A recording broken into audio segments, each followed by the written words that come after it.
So you want to get rich selling t-shirts? Me too. I've been selling t-shirts and apparel for the past few years, and I've learned a lot about how to set yourself up for success. I want to share with you 5 tips you should do before selling t-shirts so you can start making money fast. If you don't follow these tips, it's highly likely your t-shirt business will fail. These are all things I learned through trial and error so that you don't have to. For more art and entrepreneurship videos, make sure to like the video and jingle all my bells and buttons for new videos every Monday, Wednesdays, and Fridays. My name is Janet, the ex-Disney artist turned independent creator. I've been selling t-shirts online and in person for the past few years, and I've learned quite a few things on how to start a successful merch business. So let's get started. My first tip is to find a niche. One of my biggest mistakes when I first started was thinking that if I just slap my art on some apparel, people will come running for my original designs.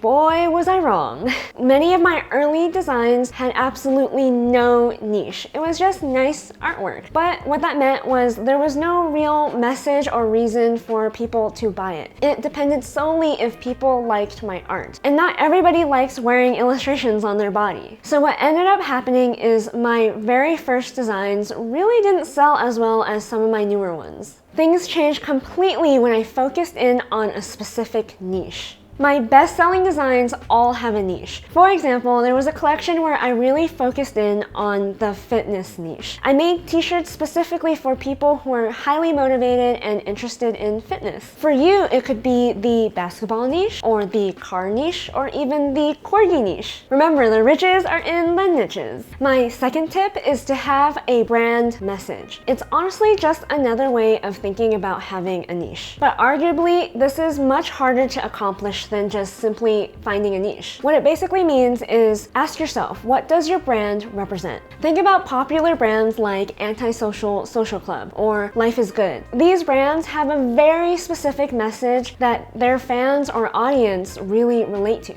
Because of that, brands with a good brand message are able to sell t-shirts regardless of what is on the t-shirt. Again, this is much harder to do than just simply picking a niche and making cute phrases or illustrations for that niche. Because you have to grow your brand. You have to develop your brand message, and it doesn't happen overnight. But going this route means that you will be able to charge more for your t-shirts because people are buying the brand, not necessarily the t-shirt. I know it's a little bit confusing, but that's how it works. So my third tip is once you've figured out your niche or your brand message, it's time to design the t-shirt. I know this seems really obvious, but listen, designing t-shirts is not an easy task. Let me repeat that. Designing t-shirts is not an easy task. For some reason, some people think slapping some text on a t-shirt will somehow make them a millionaire. Or some people think that slapping their illustration onto a t-shirt, an illustration that was not designed for a t-shirt, somehow makes it a good t-shirt design. I will be honest with you, it is very difficult to design a winning t-shirt. Remember, there are people who are paid for their expertise in t-shirt design to work for big corporations in order to make them money. That being said, even if you are not a designer, it is still possible for you to start a t-shirt business. It simply requires you to take the time and money to invest in a good designer. If you cheap out on a good designer, you likely will have a very hard time selling your t-shirts. And honestly, basic t-shirts with sayings on them are not the t-shirts that sell when you market them. You really have to provide something that is unique and eye-catching. And before I move on to the next tip, comment down below and let me know what kind of t-shirt niche you are thinking about getting into. My fourth tip is to get test prints. Now that you've picked a niche and you've designed your t-shirt, it's time to pick a manufacturer or a print-on-demand provider. But before you actually go into production, you need to get some test prints, and you need to test different types of t-shirts as well. I can't stress how important this step is. All t-shirts are not made the same. When you go on these print-on-demand sites or to a screen printer, you will see that you have a lot of different options of what t-shirt to pick. Some t-shirts are cheaper,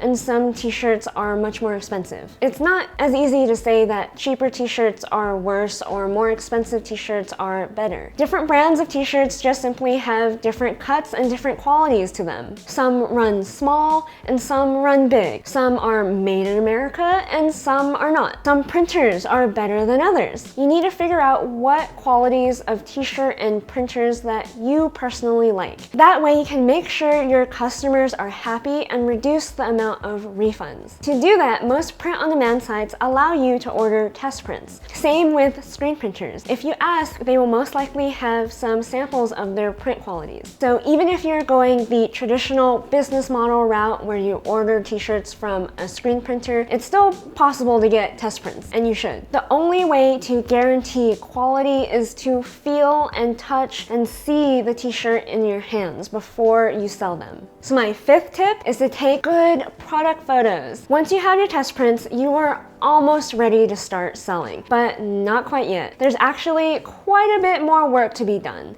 Arguably, this is the most important step. Product photos are what you will be using to market your shirt. They will be selling your shirt so that you don't have to, which means if you don't have good product photos, your shirts might not sell even if they're awesome. All that previous work you did just went completely to waste because you had bad product photos, so don't skip this step. If you have test products, you can take actual product photos yourself. Organize a little photo shoot. And it doesn't have to be complicated. I took photos of myself and my boyfriend in order to sell this bomber jacket. If you're using print-on-demand services, you can make amazing product mock-ups. What that basically means is you will be photoshopping your design into a photo. To let you in on a little secret, companies of all sizes do this. For example, if a makeup company doesn't have the finished product yet, they will still hire a photographer to come photograph a lipstick, for example, and Photoshop the accurate color into it. The key to doing this properly is to make sure you depict your product as accurately as possible to what the customer is going to get in the end. Otherwise, you're gonna have a lot of unhappy customers. So those are my 5 tips to do before selling t-shirts online. If you would like to support this channel, head over to honeyandabsinthe.com for my merch. I'm currently wearing the Honey and Absinthe sweater. Everything you buy helps this channel grow. Check out these other videos next to learn more about how to use YouTube for your online business. If you like the video, jingle all my bells and buttons for more art and entrepreneurship videos. And don't forget to dare to dream.